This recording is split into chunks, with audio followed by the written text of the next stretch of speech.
Xin chào các bạn, chúng ta lại gặp nhau trong một câu chuyện chia sẻ về cuộc sống và những bài học ý nghĩa.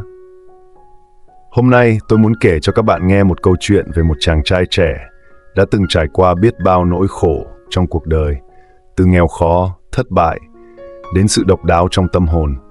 Nhưng điều đặc biệt là chàng trai trẻ đã không lựa chọn cách trốn tránh những nỗi đau đó. Thay vào đó, anh ta quyết định đối diện và học cách chấp nhận nó như một phần tất yếu của cuộc sống.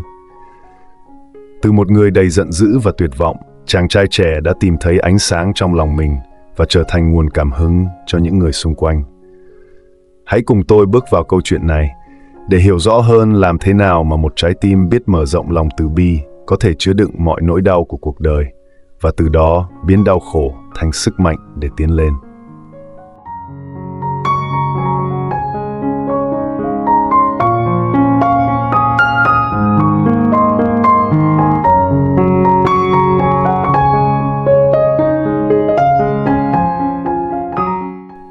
Trên đời này không ai là không có nỗi khổ riêng, bất kể người đó là giàu hay nghèo, sang hay hèn. Không có nỗi khổ nào có thể so sánh với nỗi khổ nào. Người nghèo thì muốn hết nghèo, người bệnh muốn hết bệnh, người yêu nhau muốn gần nhau, người ghét nhau muốn tránh nhau, vân vân. Muốn thoát khỏi khổ, không có con đường nào khác là đối diện với khổ. Nhìn thật kỹ chúng ít nhất một lần, hiểu rõ nguyên nhân gây nên, tha thứ, ôm ấp và chấp nhận nó. Không thể trốn tránh nỗi khổ vì nó không bao giờ tự mất đi.